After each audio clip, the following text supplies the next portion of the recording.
Hi guys, thanks for joining me. So today we are talking about astrophotography, and specifically we are looking at the Nisi Star Soft filter. So what is the Nisi Star Soft filter? What does it do, and why might you want to use it for your astrophotography?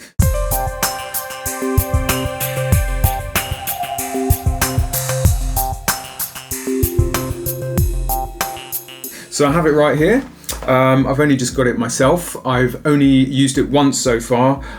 Basically I took it out to give it some test shots, which I'll show you in a bit. Let's open it up and have a look. Alright, so it comes in lovely packaging, and inside comes in a nice little protective case. We'll open that up. It's in here somewhere. I'm doing my best not to get my grubby fingerprints all over it. Okay, right, so here it is. And an important point when using it, you need to make sure the writing is at the top. So it is made from optical glass. This is the 100 by 150 millimeter version. They do a 150 by 170 millimeter version as well if you need something quite a lot larger. And it's gonna have to be incorporated with a specific filter holder, so they don't do any sort of round screw-in versions. So for example, I do a lot of my astrophotography with the Sony f1.8 14mm GM lens, which is a very awkward lens because it doesn't take a standard filter holder. So I've got this also made by Nisi, which is specifically made for that f1.8 14mm lens. And then I also use a Nisi V5 Pro filter holder kit, and that's really good because it comes with a bunch of different size adapters, so that can work with all of the other lenses I have. So it's made from optical glass. It's got water resistant repellent on both sides, but more importantly, what does it do? So what it does is it enhances the brightest stars in an image, and kind of lets the smaller stars sort of take a back seat and drop back a bit. So what that's going to do in particular is really enhance your constellations. Now, what many of you who are into astrophotography, particularly for a beginner, when you're starting out, you're simply amazed at the sheer number of stars you can capture in your images, and it's an absolute delight. You're so over the moon when you go out there and you start using your equipment, and you can capture thousands, if not millions, of stars in your image, much more than you could count, or certainly many more times you can see with the naked eye. But you may come to a point where you sort of start to think, if anything, those stars, there are actually too many of them. They're starting to become a bit of a distraction, and particularly constellations that we can see so clearly with the naked eye suddenly can even be hard to make out, if not disappear altogether. And the best thing to do is to show you some example images. So let's pop onto the computer and have a look. So this is a good example. So this was a photo I took myself down in Cornwall at a place called Gwenup Head. So it's just a nice little gully, I know. So we've got some nice rock features in the foreground and a lovely bit of the Milky Way core. But if we zoom in a bit closer, you know, the sheer number of stars is it's bonkers. So it's testament to how good our cameras and lenses are at capturing all this stuff, but it can start to be a little bit distracting. We'll move on to a similar scenario. This sea stack in the foreground is called the Irish Lady. It's near Sennen and Land's End, again right down in the far west of Cornwall in the UK. And we'll zoom in again. Nice exposure of the core there, but again, there's just so many stars. It's arguably overkill. Now, as ever, it's going to be a taste thing. You may like that, and that might be the effect you want to go for. Let's check out the next image. This is an image I actually took in the Rocky Mountains of Canada. This is Moraine Lake in Alberta. I was there in September 2022, and I was blown away by the quality of the clear skies there. We were there for 2 weeks with almost clear skies every night and with no light pollution it was an absolute dream. The only problem is bears are quite active at night, so you have to be a bit careful where you go. So this was Moraine Lake, taken on the log jam at the base of the lake. And again, we've got a similar scenario where the stars are just countless. Moving on, this is another local one for me. This is the beach of Gwenver. The small village in the background is Sennin Cove, again in West Cornwall. And this is a good example because this shows what can happen to our constellation. So this is taken in the winter. This is the winter Milky Way, and we're actually looking at the winter hexagon, or the winter circle asterism, and we can see, or we should be able to see, if we look a bit closer. There we go. Like the most prominent constellation in our sky, Orion, is hard to make out. As astrophotographers, we're going to recognise it maybe more easily than your average person, but your average person may struggle to find that. And if you try and pick out the prominent stars of the winter hexagon, we've got Rigel in Orion's foot, Orion's left foot, Aldebaran, Capella at the top of Auriga, Pollux, Procyon, and Sirius.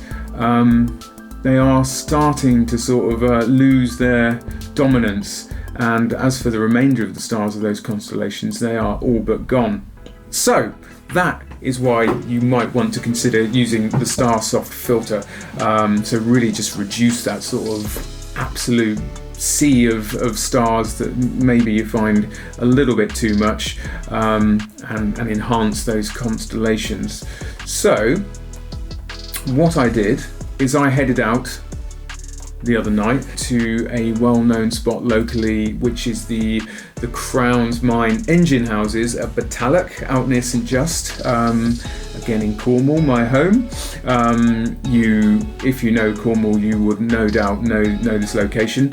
Very famous old mine buildings perched dramatically above the cliffs. So I went down there, and basically I went through a little bit of a process to do some tests, starting without the Star Soft filter, then adding it. So what I was going to do first was single shots only. Okay, and make sure I keep the same settings for both shots, and also I applied the same edits in Lightroom afterwards so we can do the best comparison possible. So yeah, first it was going to be the single shots without the filter, add the filter, see what it looks like. Then I was going to take a stack of shots, and I was going to I used Sequitur to do the stacking, so that's 20 shots without, and then a series of 20 shots with, so I could do the stacking. And obviously the aim of that is always to reduce the noise, but also just to see what effect it has on each image compared to the single. This is the first shot. This is a single shot without the Star Soft filter. Okay, so we can see a fair number of stars. And similar to the other examples I showed you, you can kind of see Orion more or less in the centre, but it's certainly not jumping out at us. I will zoom in on it. Again, you can just make out the bright stars of Orion are making themselves slightly known against their surroundings. You can see the nebula reasonably well, and even the belt of Orion is not standing out particularly well. So that's just a single shot without the filter. Let us therefore move on to the next shot, which is with the Star Soft filter, and see what the difference is. Here we go. There we go. So the difference is absolutely striking. Orion is now really popping out, as well as the brighter stars in the sky. Just awkwardly hiding in that sort of gap in the engine house is Sirius, so we can see the stars of the winter circle, as well as a fair number of the brighter background stars. Let's zoom in a bit and see what it looks like a bit closer. So this is the single shot, so no doubt there is a fair bit of noise. Okay, so here we are looking at the lower half of Orion. Okay, the belt is really popping out, as is the nebula. There's Rigel. No problems distinguishing that. So even a lay person looking at this is probably able to recognize Orion quite easily. Now the other feature that this filter can provide is to show more color in the stars, and this is certainly the case here. We're seeing a lot more blues and oranges, whereas typically we're only going to be seeing whites. So that's another thing to consider. That would almost certainly be enhanced greatly if you're actually going to sort of do track shots, you know, with the star tracker, and lower that ISO and get those longer images. So I'll look forward to giving that a try at some stage. So tonight I was just doing untracked shots just to try and sort of keep things relatively simple. Okay, so moving on, we're now looking at the stacked images. All right, so the first one will be without the filter. So 20 images stacked in sequitur. Let's check it out. So actually, we're kind of back to square one, where you know, we've got loads of stars in the sky, but really not many stars are really popping out, and Orion itself, again, is becoming harder to discern. Obviously, as we've stacked, the noise situation has been improved greatly. Here we are again on the lower half of Orion, and it's a little bit of a disappointment. If you're going out to sort of showcase the constellations, which is a particularly sort of good way of photographing the night sky in the winter when the galactic core is absent, you know, this may give disappointing results. So we'll move on now to the stacked image with the Star Soft filter. Let's check it out. There we go, bang! And once again, we are back in action. So we'll zoom in a little bit. So obviously the noise situation has been improved. That's an extreme zoom there. So there we are again, the lower half of Orion. The belt popping out, as are his shoes, and the nebula.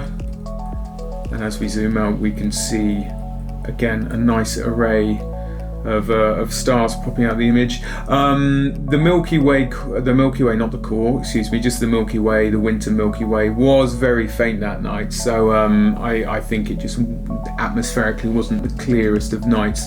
One thing to consider that is being accentuated by these larger stars around the edges of the frame is some noticeable star distortion, and it's not something I normally notice without the Star Soft filter because the stars are smaller.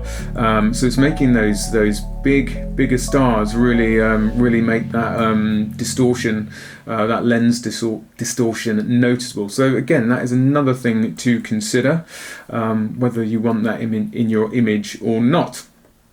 So that was it, yeah. So genuinely very impressed with the filter. I'll be using it very regularly in my astrophotography from now on. It will be really interesting to see a few things really, how it responds using a star tracker for those longer exposures.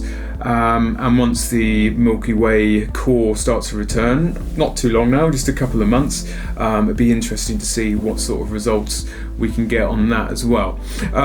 So finally, to finish off, I'll just talk you through what I did for the rest of the night. So as I was doing the test shots, I'd also taken some foreground shots to blend together later, and it's actually worth mentioning at this point that the filter is kind of a graduated filter.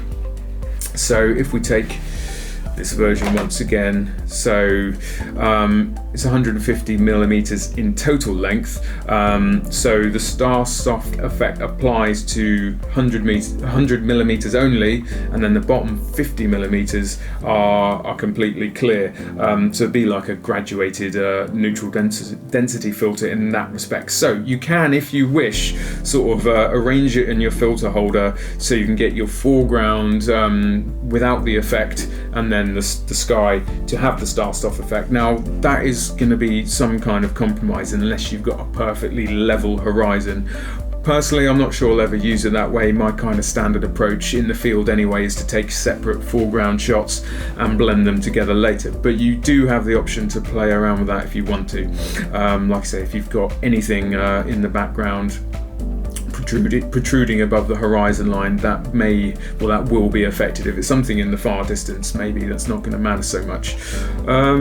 So as I was doing the test shots, I also wanted to get a shot I could keep and share, and I was aware that as Orion was going to be moving across the sky, I only had to wait a short space of time before actually compositionally it was going to be in a much better position. So from your perspective, the engine houses were on the sort of bottom left. I wanted Orion on the bottom right. So I basically messed around on Stellarium for about half an hour whilst Orion tracked across the sky, and then I finally came up with a final image, and here it is. So this is the final image after all the editing. So that's my blended foreground shot, and a bit more processing in Lightroom, bring out the Milky Way a little bit. So there we have it. That is the Crown Mines engine house of Batalic with Orion and the winter circle above it. Bottom line, would I recommend this filter? Absolutely I would. It's going to be a constant companion in my camera bag now when I head out to photograph the night sky, so I will be considering it an essential part of my astrophotography toolkit. Nisi didn't send me this filter, by the way, so it's my unbiased opinion. They haven't sponsored me or asked me to write this review, but if you want to get this filter for yourself, follow the link in the description. I'll also link in the filter holders systems I use as well. If you make a purchase using any of these links, I will get a small commission at no extra cost to yourselves.